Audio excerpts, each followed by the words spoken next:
Recently, How the World Works added a playlist entitled My Annihilation of Thunderfoot.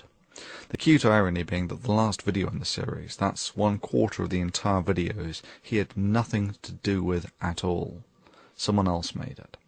He has since retitled it, The Video That Thunderfoot Does Not Want You to See. Here's a word for you to get acquainted with How the World Works. Plagiarism. I have several issues with the video. There is, of course, the amusing irony that How the World Works plagiarized video about the invalidity of what he cites as my ad hominem attacks would be ad hominem attacks by his own definition. You're half a step away from calling him Four Eyes or telling him that your dad can beat up his dad. But more than that, when in the very clip that he shows to compare my video to How the World Works, there is a clock in the corner of my video giving people an idea about the rhetoric density. He then compares this to about 15 seconds cut out of two 10-minute videos in which he finds a comparable number of derogatory terms. Many would see this form of cherry-picking as intentionally misleading, as it cuts out 99% of the video and context from which it's clear why I reach the level of disdain that I have for How the World Works. Allow me to make this clear. An ad hominem attack as a logical fallacy is when it is used as a substitute for an argument. Invariably, the terms that I use are derived from or are a consequence of presented arguments. And yes, I make no secret of my disdain for someone who engages in actions as antisocial as selling disinformation and conspiracy theories, especially ones which may end up affecting the future of mankind, for cash. The second that North Korea got a missile and was threatening to launch it, we should have bombed the missile site. Period. I think branding this jerk as Captain Stares-a-Lot is both fitting and humorous under the circumstances. Similarly, Mr. Buster correctly quotes me as saying that I do not attempt to monetize the Thunderfoot channel, as this could be used as an unfair criticism from suggesting a conflict of interest or some such. And yeah, that does put a fiscal value on the level to which I honor the integrity of this channel. He then suggests that I am a hypocrite due to my criticism of How the World Works. But of course, it is an entirely fair criticism of How the World Works. He is a money-grubbing subscriber whore, and the fact that I do not attempt to monetize my channel to maintain its integrity does nothing to nullify this. But let's be fair about this, and watch another 30-second video that How the World Works has since deleted, so that we can more fully make up our mind. Hi everyone, today is the new year, and I just want to thank everybody who subscribed to my new channel, How the World Works. Everyone knows that I was hoping to get around 200 subscribers by today. I got around 330. So everyone who subscribed, thanks a lot. And if you haven't subscribed, go over to How the World Works and subscribe right now. I'm going to be offering some promotional prizes for subscribers, and I'm going to be creating some new videos, so you're going to want to check them out. Go over there, subscribe to How the World Works. Hope you have a good new year. And yeah, his intentions and his motives are relevant. Intentionally making money through disinformation is significantly worse than merely making money through disinformation. You clearly disagree with some of the arguments that were made. Let's take, for instance, slavery.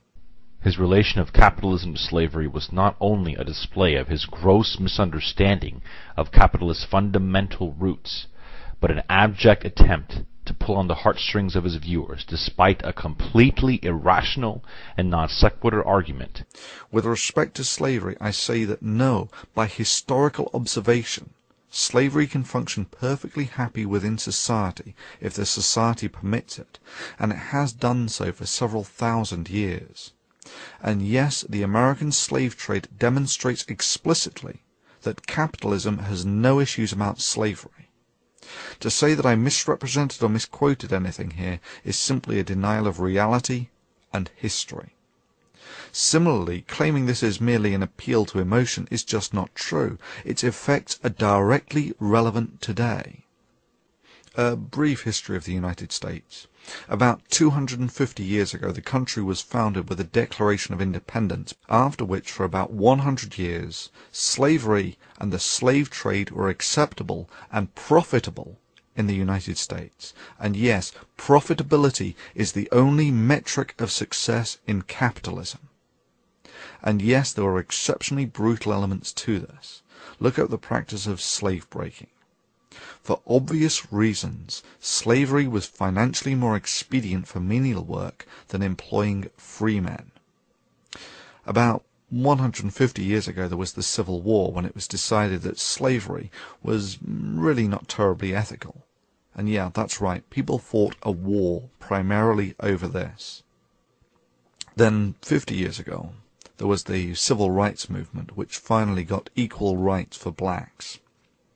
And even today, the socio-economic scars of this history are graphically visible in the United States. And I speak with the experience of one who has seen more of it than most. You can still walk in many areas of America from a white neighborhood to a black neighborhood and watch the quality of housing drop and the number of people on the streets increase as their wealth decreases. It's visually conspicuous. The only way you can not see it is denial.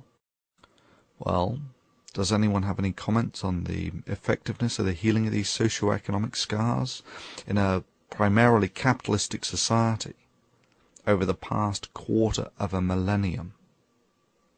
It's a genuine question with a genuine follow-up. Is the status quo acceptable? And if not, do you have any proposals for the enhanced healing of these scars?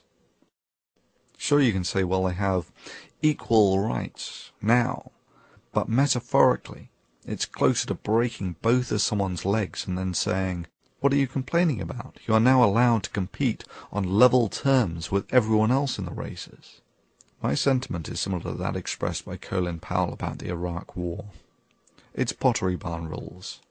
You break it, you own it. That is to say, you are responsible for it. Irrespective, to a degree, the argument of the balance between socialism and capitalism is largely superseded by a factor that is more dominant than either of these. Knowledge. Knowledge and society are the future. Indeed, the interplay between knowledge, society, and the advancement of civilization was next on the cutting board before I got distracted by Captain Stairs-a-Lot. Thankfully, How the World Works has effectively scurried away with his tail between his legs, in rather a timely fashion, I may add, as I have real-world commitments for the best part of the next 3 weeks or so, and really can't do anything anyway. But after that, say anything demonstrably stupid, and your ass is toast. But let's summarize the similarities between the poster boy for conspiracy stupidity, that's PCS2, and his global warming conspiracy, and creationists. Both show contempt for the most qualified people in the world when they field educated opinions on their subject. Both are happy to quote mine in order to misrepresent and mischaracterize what they perceive as their opposition. Both think that the science that built the civilization they live in and are utterly dependent upon is made up of some evil conspiracy out to get them. Both have no issues with plagiarism. Ad hominem attacks, of course, and here you will notice that the attack on the person is a substitute for the argument. Answer, you work for the United Nations and you're a leftist. And if you want to hear the word from another leftist enviro-Marxist, just listen to James Hansen from NASA. He's back at it again, even though his old boss said he should have been fired. James Hansen claims that the democratic process is not working to fight global warming. Hey James, the reason why the democratic process is not working to fight global warming is because the majority of people are realizing that you and Al Gore are charlatans. Both demonstrate their lack of character and moral fiber, in that YouTube gives them the ability to censor comments and both zealously engage in the activity. And of course both, when all other options have been exhausted, simply tip the board over and declare victory. So experts, now that I went through every one of your arguments and completely annihilated them... Regrettably, how the world works. Sorry. PCS2. That's not how the world works. Annihilating someone's argument is not a criterion that is simply achieved by declaring it.